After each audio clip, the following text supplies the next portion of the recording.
तो दर्शक बंधु आज जो नुआ अपडेट नहीं आसी जोटा हूँ केन्दुपत्र देखो राज्य सरकार आपण जो नुआ स्कीम आनुन अन्यतम हूँ केन्दुपत्र कहीं देखूँ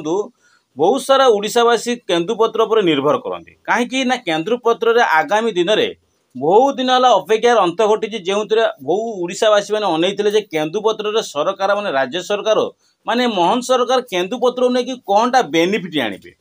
तो पूर्व देखा गले किसी भी बेनिफिट आसुलानी जोटा एवं मोहन सरकार माने बीजेपी सरकार केन्दुपत्र को लेकिन बहुत बड़ बिग बजेट आनी बिग बजेट सहित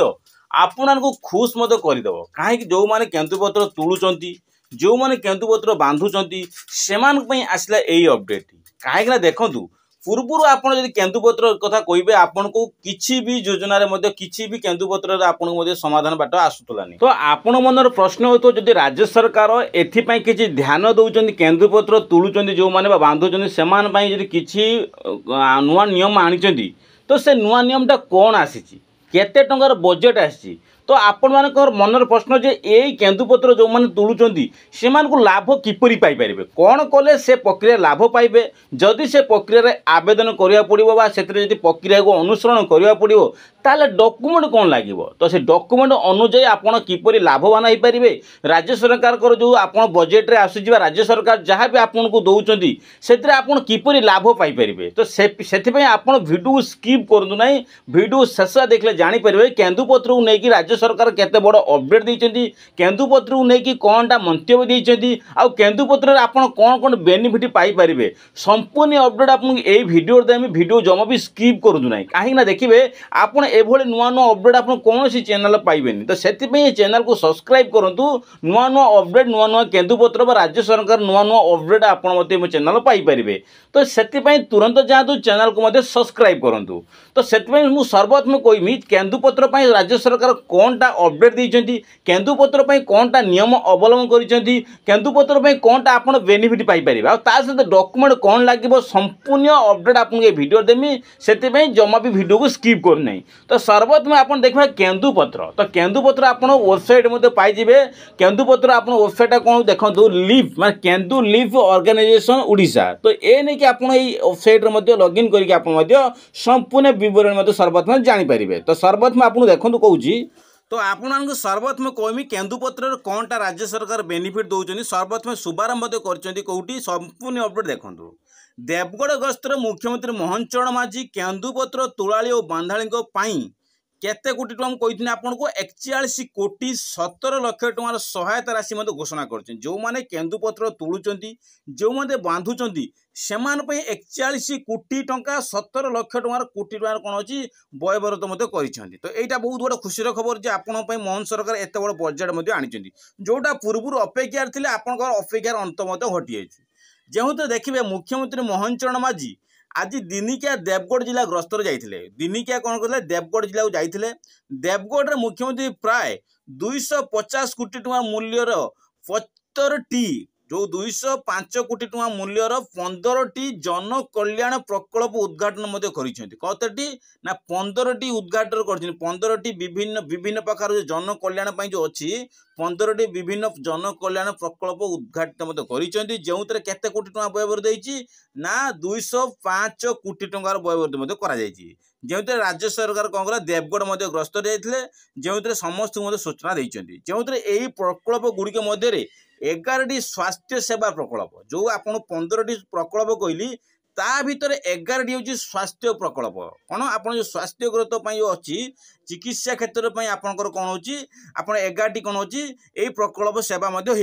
आउ जो 2टी रहा 4टी रहा आपंकर कौन हो 4टी शिक्षा भित्तिभूमि उन्नतीकरण प्रकल्प रही केतोटी ना 4टी हूँ शिक्षा भूमि क्षेत्र में शिक्षा भित्तिभूमि क्षेत्र में आपंकर प्रकल्प जारी कराई जो आप 11टी आप स्वास्थ्य क्षेत्र में शिक्षा क्षेत्र में रोचे 4टी तो से देवगढ़ जिलार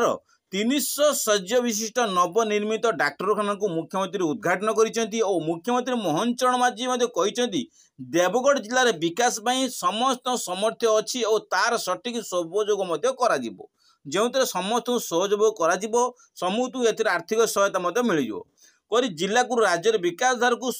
ମୁଖ୍ୟ ସ୍ରୋତରେ ଯୋଡ଼ିବ ଓ ସରକାର ଆସିବା ପରେ ଓଡ଼ିଶାର 30ଟି ଜିଲ୍ଲାରେ ସମାନୁପାତ ବିକାଶ ମଧ୍ୟ ଗୁରୁତ୍ୱ ମଧ୍ୟ ଦେଖାଯାଉଛି। ସବୁ ଜିଲ୍ଲାରେ ସମାନ ପରିମାଣରେ ଗୁରୁତ୍ୱ ମଧ୍ୟ ଦିଆଯିବ, କୌଣସି ଜିଲ୍ଲାକୁ ମଧ୍ୟ ଅନ୍ତର୍ଭୁକ୍ତ କରାହେବନି। ଏନେଇକି ସମାଜର ଶେଷରେ ଧାଡ଼ିରେ ଥିବା ଲୋକଙ୍କୁ ଯେପରି ସବୁ ମୌଳିକ ସୁବିଧା ପାଇପାରିବେ ସେଥିପାଇଁ ମଧ୍ୟ ଗୁରୁତ୍ୱପୂର୍ଣ୍ଣ ଦିଆଯାଉଛି। ସବୁ ସମାଜର ଲୋକମାନେ ମୌଳିକ ହିସାବରେ ସବୁ ଲାଭ ପାଇବେ, ଏନେଇକି ମୋହନ ସରକାର ମଧ୍ୟ ସମ୍ପୂର୍ଣ୍ଣ ଅପଡେଟ୍ ଦେଲେ। ଯେଉଁଥିରେ এই যে প্রকল্পটি করা যাইছে, যেউতরে শিক্ষা, স্বাস্থ্য, ভিত্তিভূমি, শিক্ষা, শিল্প ও পুঁজিনিবেশ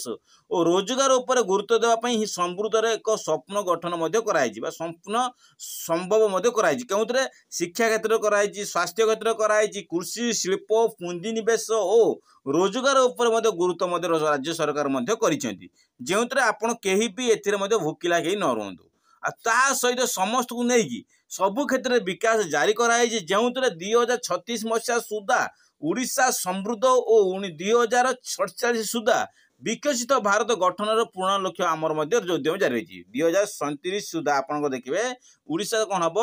ଭାରତର ଗଠନ ପୂର୍ଣ୍ଣ ଲକ୍ଷ୍ୟ ମଧ୍ୟ ଆରମ୍ଭ ହେଇଯିବ। ଯେଉଁଥିରେ ମଧ୍ୟ ଆହୁରି ମଧ୍ୟ କହିଛନ୍ତି ଦେବଗଡ଼ ଜିଲ୍ଲା କ'ଣ କହିଛନ୍ତି ଦେଖନ୍ତୁ, ଆହୁରି ମଧ୍ୟ କହିଛନ୍ତି ଦେବଗଡ଼ ଜିଲ୍ଲାର ରାଜ୍ୟରେ ଏକ ଅଗ୍ରଣୀ ବିକାଶ ଭାବରେ ଗଢ଼ି ତୋଳିବ ଆମ ପ୍ରାଥମିକ ଲକ୍ଷ୍ୟ। ଏସବୁ ପୂରଣ କରିବାର ସ୍ୱାସ୍ଥ୍ୟ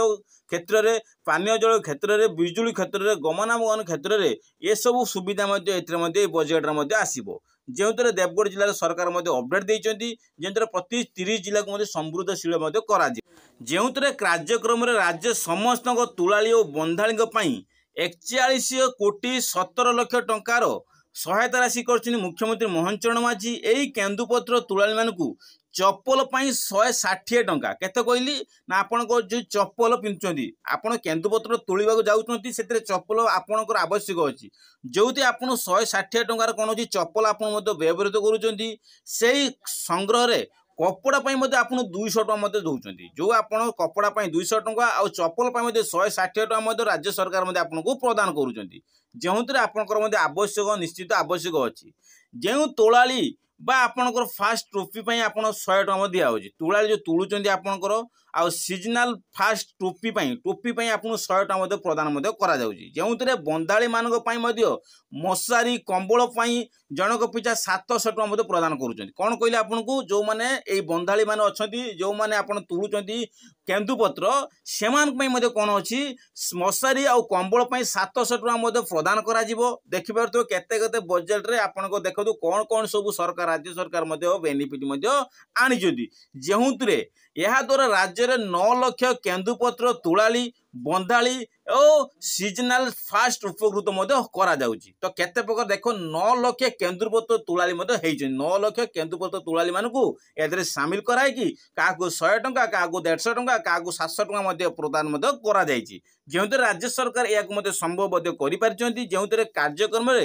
ସ୍ୱାସ୍ଥ୍ୟମନ୍ତ୍ରୀ ମୁକେଶ ମହାଲିଙ୍ଗ, ଦେବଗଡ଼ ବିଧାୟକ ରୋମାଞ୍ଚ ରଞ୍ଜନ ବିଶ୍ୱାଳ ମୁଖ୍ୟ ଉପସ୍ଥିତ ଥିଲେ ଓ କାର୍ଯ୍ୟକ୍ରମରେ ଦେବଗଡ଼ର ଜିଲ୍ଲାପାଳ କବୀନ୍ଦ୍ର ଚନ୍ଦ୍ର ସାହୁ ସ୍ୱାଗତ ଭାଷଣ ଦେଇଥିଲା ବେଳେ ଜିଲ୍ଲା ମୁଖ୍ୟ ସ୍ୱାସ୍ଥ୍ୟ ଅଧିକାରୀ ଡକ୍ଟର ବିଶ୍ୱମୋହନ ମିଶ୍ର ମଧ୍ୟ ଧନ୍ୟବାଦ ମଧ୍ୟ ଦେଇଛନ୍ତି। ଯେଉଁଥିରେ ଆପଣଙ୍କୁ ଏହିସବୁ କେନ୍ଦୁପତ୍ର ଯେଉଁ ଚୁଳୁଛନ୍ତି, ଆପଣଙ୍କୁ ଚପଲ ପାଇଁ, ଟୋପି ପାଇଁ, ଶାଢ଼ୀ ପାଇଁ, ମଶାରୀ ପାଇଁ, କମ୍ବଳ ପାଇଁ ସମ୍ପୂର୍ଣ୍ଣ ପଇସା ମଧ୍ୟ ରାଜ୍ୟ ସରକାର ବହନ କରୁଛନ୍ତି। ଯଦି ଆପଣ କେନ୍ଦୁପତ୍ର ତୁଳୁଛନ୍ତି ବା ଆପଣ ବାନ୍ଧୁଛନ୍ତି, ତାହେଲେ ଆପଣଙ୍କୁ ସମ୍ପୂର୍ଣ୍ଣ ସହାୟତା ରାଜ୍ୟ ସରକାର ଦେବେ। ଯେଉଁଟା ପୂର୍ବରୁ ଆପଣ ଏଭଳିଆ ସହାୟତା ପାଉଥିଲେନି, ଏ ସହାୟତା ଆପଣ ସମ୍ପୂର୍ଣ୍ଣ ପାଇପାରିବେ। ଯଦି ସହାୟତା ନ ପାଉଛନ୍ତି, ନିଶ୍ଚିତ ଆପଣ ଯୋଗାଯୋଗ ମଧ୍ୟ କରିପାରିବେ। କ'ଣ ନା, ଆପଣଙ୍କର ଅର୍ଗାନାଇଜେସନ ଦେଖନ୍ତୁ, କେନ୍ଦୁ ଲିଫ୍ ଅର୍ଗାନାଇଜେସନ ଯେଉଁ ଓଡ଼ିଶା ୱେବସାଇଟ୍ ଅଛି, ସେଠି ମଧ୍ୟ ଯାଇକି ଆପଣ କଣ୍ଟାକ୍ଟ ମଧ୍ୟ କରିପାରିବେ। ତ ଯେଉଁଥିରେ ସମ୍ପୂର୍ଣ୍ଣ ଅପଡେଟ୍ ସେଥିରେ ମଧ୍ୟ ଦିଆଯାଇଛି। ଯେଉଁ ପ୍ରକଳ୍ପଟି ହେଉଛି 15ଟି ପ୍ରକଳ୍ପ, 15ଟି ପ୍ରକଳ୍ପରେ ଆପଣଙ୍କ 11ଟି ହେଉଛି ସ୍ୱାସ୍ଥ୍ୟ ପାଇଁ, ଆଉ 4ଟି ହେଉଛି ଆପଣଙ୍କର କ'ଣ, ଆପଣଙ୍କର ଶିକ୍ଷାଗତ ପାଇଁ। সেই ଶିକ୍ଷାଗତରେ ଆପଣଙ୍କୁ ଏଇ ସବୁ ସ୍କିମ୍ରେ, ଏଇ ସବୁ ବଜେଟ୍ରେ ଆପଣଙ୍କୁ ଏତିକି ଟଙ୍କାର ବଜେଟ୍ ଆସିଛି। ସେଥିରେ ଆପଣଙ୍କୁ ଆପଣ ପାଖାପାଖି କହିଲେ ଆପଣଙ୍କର କମଳ ଆଉ ଆପଣଙ୍କର ମଶାରୀ ପାଇଁ ଯେଉଁ 700 ଟଙ୍କା ଦେଖନ୍ତୁ, 700 ଆପଣଙ୍କର ଚପଲ ପାଇଁ ରହିଲା 100 ଟଙ୍କା, ଆପଣଙ୍କର ଦେଖନ୍ତୁ ଗୋଟେ 160 ଟଙ୍କା, ଏଭଳିଆ ପାଖାପାଖି କହିଲେ ଆପଣ 1000 ଟଙ୍କା, ପାଖାପାଖି 1000 ଟଙ୍କା ପାଖାପାଖି ଆପଣ ବେନିଫିଟ୍ ଯଦି ଆପଣ କେନ୍ଦୁପତ୍ର ତୁଳୁଛନ୍ତି ବା ବାନ୍ଧୁଛନ୍ତି, ତାହେଲେ ଆପଣଙ୍କୁ 1000 ଟଙ୍କାର ମଧ୍ୟ ଉପକୃତ ମଧ୍ୟ ହେଉଛନ୍ତି। ତାପରେ ପୂର୍ବକୁ ଦେଖିବେ କେନ୍ଦୁପତ୍ର ତ ଆହୁରି ଲାଭ ଅଛି। ଆପଣ ସହାୟତା ରାଶି ଯେଉଁ କହୁଛନ୍ତି, ଆପଣଙ୍କ ପାଇଁ ଯେଉଁ ସହାୟତା ରାଶି ପ୍ରଦାନ କରୁଛନ୍ତି, ସେଟା ହେଉଛି 1000 ଉପରକୁ ମଧ୍ୟ ହେଇଯାଉଛି।